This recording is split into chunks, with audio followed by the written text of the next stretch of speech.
Glory farm ഹൗസിൻ്റെ പുതിയൊരു എപ്പിസോഡിലേക്ക് ഏവർക്കും സ്വാഗതം. നമ്മൾ ഇന്ന് ജെർമിനേറ്റ് ചെയ്യാൻ പോകുന്നത് അല്ലെങ്കിൽ നമ്മളിൽ നിന്ന് പാകാൻ പോകുന്നത് പോട്ടിലക്ക എന്നറിയപ്പെടുന്ന നമ്മുടെ 10 മണി അല്ലെങ്കിൽ 9 മണി പൂവിനെ കുറിച്ചാണ്, അല്ലെങ്കിൽ മോസ് റോസ് തുടങ്ങിയവയെക്കുറിച്ച്, ആ ചെടിയെക്കുറിച്ചാണ്. അപ്പോൾ ഇതിൻ്റെ കെയറും കാര്യങ്ങളെല്ലാം നമ്മൾ ഓൾറെഡി ഒരു വീഡിയോ ചെയ്തിട്ടുണ്ട്. അപ്പോൾ ആ വീഡിയോ കണ്ടിട്ടില്ലാത്തവർക്ക് ഈ വീഡിയോയുടെ ഡിസ്ക്രിപ്ഷനിൽ അതിൻ്റെ ലിങ്ക് കൊടുത്തിരിക്കാം. ഇതപ്പം അതിൻ്റെ സീഡ് നമ്മൾ ക്ലിപ്പിച്ചെടുക്കുന്നതാണ്. എങ്ങനെയാണെന്നുള്ളതാണ് ഇന്നത്തെ വീഡിയോ എന്ന് പറയുന്നത്. ഈ വീഡിയോ നിങ്ങൾ ആദ്യമായിട്ടാണ് കാണുന്നതെങ്കിൽ ഗ്ലോറി ഫാം ഹൗസ് എന്ന് പറഞ്ഞാൽ ഞങ്ങളുടെ യൂട്യൂബ് ചാനൽ സബ്സ്ക്രൈബ് ചെയ്യുക, തൊട്ടടുത്തുള്ള ബെൽ ഐക്കനോട് പ്രസ് ചെയ്യുക. ഇതിപ്പോൾ നമ്മൾ ഓൺലൈനായിട്ട് വാങ്ങിക്കാൻ കിട്ടുന്ന ബോട്ടിലൊക്കെയുടെ സീഡുകളാണ്. ഇപ്പോൾ നമുക്ക് നമ്മുടെ 10 മണി അല്ലെങ്കിൽ നമ്മുടെ മോസ് റോസ് തുടങ്ങി സാധാരണ നമ്മൾ കമ്പിൽ നിന്നായിരുന്നു പുതിയ തൈകൾ ഉണ്ടാക്കിക്കൊണ്ടിരുന്നത്.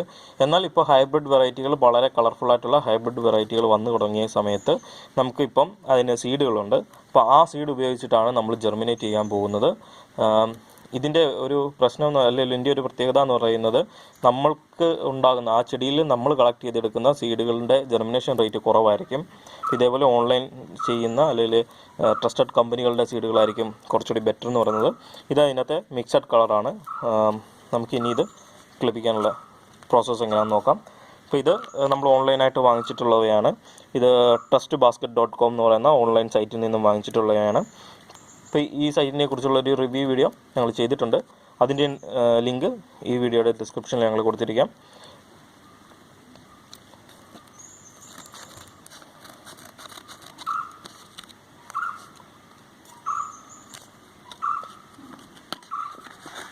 ഇവയെല്ലാം തന്നെ നല്ല രീതിയിൽ ട്രീറ്റ് ചെയ്തിട്ടുള്ളവയാണ്. അപ്പം ഇതിൻ്റെ സീഡുകളും വളരെ മൈന്യൂട്ടായിട്ടുള്ളതാണ്. അതുകൊണ്ട് നമ്മൾ ഹാൻഡിൽ ചെയ്യുമ്പം ഇതേപോലൊരു ടിന്നിൻ്റെ അകത്തോട്ട് നമ്മൾ കളക്ട് ചെയ്തെടുക്കുകയാണ്. ഇതാണെങ്കിൽ നമ്മുടെ ചീര വിത്ത് പോലത്തെ ചെറിയ വിത്തുകളാണ്. പോട്ടിലൊക്കെ എന്ന് പറയുന്നത് ഇതിൻ്റെ സീഡ് ഹൈബ്രിഡിൻ്റെ സീഡുകളാണിവ. ഇപ്പോൾ ചീര വിത്ത് പോലെ തന്നെ വളരെ ചെറുതാണ്. അപ്പോൾ നമ്മുടെ ഇതിനെ നമ്മളാണെങ്കിൽ നമ്മുടെ ജെർമിനേഷൻ റേറ്റ് കൂട്ടാൻ വേണ്ടി, അല്ലെങ്കിൽ നമുക്കൊന്നും നഷ്ടപ്പെടാതിരിക്കാൻ വേണ്ടി നമുക്കൊരു ആൻറ്റി ഫംഗൽ പൗഡർ എന്തെങ്കിലും കൊടുക്കണം. ആൻറ്റി ഫംഗൽ പൗഡർ ഇല്ല എങ്കിൽ നമുക്കൊരു സ്യൂഡോമോണസിൻ്റെ പൊടി ഇട്ട് കൊടുത്താലും മതിയാകും. അപ്പോൾ ഇത് രണ്ടിൽ ഏതെങ്കിലും ഉപയോഗിച്ചതിന് ശേഷമാണ് നമ്മളിതിനെ ജെർമിനേറ്റ് ചെയ്യാൻ പോകുന്നത്.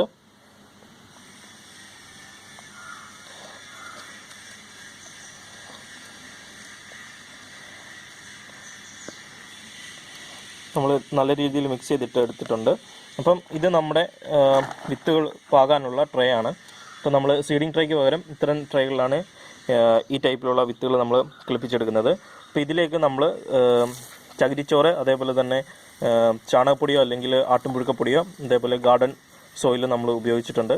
അപ്പോൾ എന്നിട്ട് അതിലേക്ക് നല്ല രീതിയിൽ വെള്ളം ഒഴിച്ച് അതിനെ നനച്ചതിന് ശേഷം ഇതിലേക്ക് നമ്മളിപ്പം എടുത്തു വച്ചിരിക്കുന്ന സീഡാണെങ്കിൽ വിതറിയിട്ട് കൊടുക്കുകയാണ്. അപ്പം ഒന്നിന് മേളിലൊന്നും വീഴാതിരിക്കാന്നുള്ള രീതിയിൽ നമുക്കങ്ങ് വിതറിയിട്ട് കൊടുക്കാം. അപ്പോൾ ഇതിന് സീഡിങ് ട്രേ ഉപയോഗിക്കാൻ പറ്റാത്തതെന്ന് വെച്ചാൽ ഇതിൻ്റെ സീഡുകൾ വളരെ ചെറുതായതുകൊണ്ട് നമ്മളിതിനെ ഓരോ കണ്ണികളിലും അല്ലെങ്കിൽ ഓരോ ട്രേകളിലും ഇട്ട് കൊടുക്കുക എന്ന് പറയുന്നത് വളരെ പ്രയാസം പിടിച്ച പരിപാടിയാണ്. അതുകൊണ്ടാണ് ഈ രീതിയിൽ നമ്മൾ കിളിപ്പിച്ചെടുക്കുന്നത്. അപ്പം നമുക്ക് നല്ല രീതിയിൽ നമ്മൾ പാകിയിട്ടുണ്ട്. അപ്പോൾ ഇതിനി അതിൻ്റെ മണ്ടയിലേക്ക് ഒരല്പം കട്ടിയിൽ, ഒരല്പം കനത്തിൽ, അത് ഒത്തിരി കൂടാൻ പാടില്ല, ഒരല്പം കനത്തിൽ മാത്രം ഇതേപോലെ മണ്ണ് അല്ലെങ്കിൽ നമ്മുടെ ചകിരിച്ചോറ് ഇട്ട് കൊടുക്കാവുന്നതാണ്. ഇപ്പോൾ ഞാൻ ചകിരിച്ചോറിന് പകരം നമ്മളിപ്പോൾ മിക്സ് ചെയ്തിരിക്കുന്ന ആ മിക്സർ തന്നെയാണ് എടുത്തിട്ടിരിക്കുന്നത്.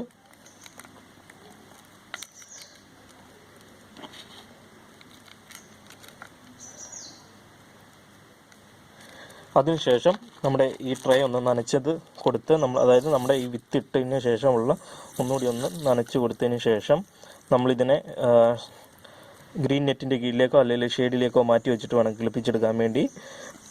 അപ്പോൾ ഇത് കിളുത്ത് വരാൻ വേണ്ടി 5 മുതൽ 10 വരെയുള്ള ദിവസങ്ങൾ എടുക്കുന്നതാണ്. അപ്പോൾ അതുവരെ നമ്മളിതിനെ ഷെയ്ഡിൽ തന്നെയായിരിക്കും വയ്ക്കുന്നത്. അതിനുശേഷം ഒരു 25 ദിവസത്തിന് ശേഷമാണ് ഇതിനെ പറിച്ച് മാറ്റി നമ്മുടെ ബാഗുകളിലേക്കോ അല്ലെങ്കിൽ നമ്മൾ ഉണ്ടാക്കാൻ പോകുന്ന ബെഡിലേക്കോ എവിടേക്കെങ്കിലും നമ്മൾ മാറ്റി വയ്ക്കുന്നത്. അതുവരെ ഇതേ രീതിയിൽ തന്നെയായിരിക്കും ഇരിക്കുന്നത്.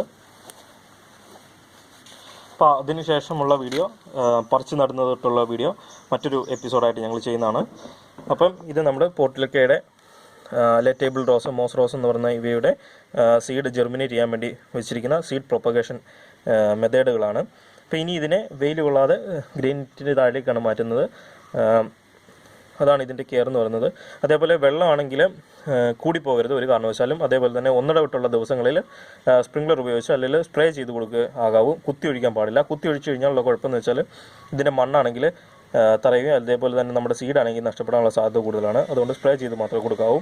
അതേപോലെ നമ്മൾ ഇതിൻ്റെ പോട്ടി മിക്സറിൽ ആദ്യം നനച്ചത് എന്തിനാണെന്ന് വെച്ചാൽ ഇതിൻ്റെ സീഡ് ജെർമിനേറ്റ് ചെയ്യാൻ വേണ്ടി വെള്ളത്തിൻ്റെ ആവശ്യമുണ്ട്. അതേപോലെ തന്നെ ആദ്യം നനച്ചില്ല എങ്കിൽ നമ്മൾ രണ്ടാമത് ഈ സീഡ് ഇട്ടതിന് ശേഷം മേളിൽ നന കൊടുക്കുമ്പോൾ ഈ മണ്ണാണ് ഇതിൽ കുത്തി ഉറയ്ക്കുന്ന സമയത്ത് നമ്മുടെ സീഡാണെങ്കിൽ ഇതിൻ്റെ അകത്ത് തറഞ്ഞിരിക്കുകയും അല്ലെങ്കിൽ മണ്ണിനടിയിലേക്ക് ഇറങ്ങിപ്പോവുകയും ചെയ്യും. അപ്പോൾ അത് ഒഴിവാക്കാൻ വേണ്ടിയാണ് നമ്മൾ ആ രീതിയിൽ ഇതിനെ കെയർ ചെയ്യുന്നത്. അപ്പോൾ ഇതാണ് ഇവയുടെ പ്രൊപ്പഗേഷൻ ടിപ്പ് എന്ന് പറയുന്നത്, അല്ലെങ്കിൽ മെത്തേഡ് എന്ന് പറയുന്നത്. ഇനി നമുക്കിത് കിളുത്തതിന് ശേഷമുള്ള മറ്റൊരു വീഡിയോ ആയിട്ട് കാണാം. അപ്പോൾ അതുവരേക്കും ഗ്ലോറി ഫാം ഹൗസിൻ്റെ ഈ വീഡിയോ നിങ്ങൾ ഇഷ്ടപ്പെട്ടു എന്ന് കരുതുന്നു. ഇത്തരം കാർഷിക സംബന്ധമായ ഗാർഡൻ സംബന്ധമായ വീഡിയോകൾ മലയാളത്തിൽ ലഭിക്കുന്നതിനായി ഗ്ലോറി ഫാം ഹൗസ് എന്ന് പറഞ്ഞാൽ ഞങ്ങളുടെ യൂട്യൂബ് ചാനൽ സബ്സ്ക്രൈബ് ചെയ്യുക. തൊട്ടടുത്തുള്ള ബെൽ ഐക്കണോട് പ്രസ് ചെയ്യുക. Thank you.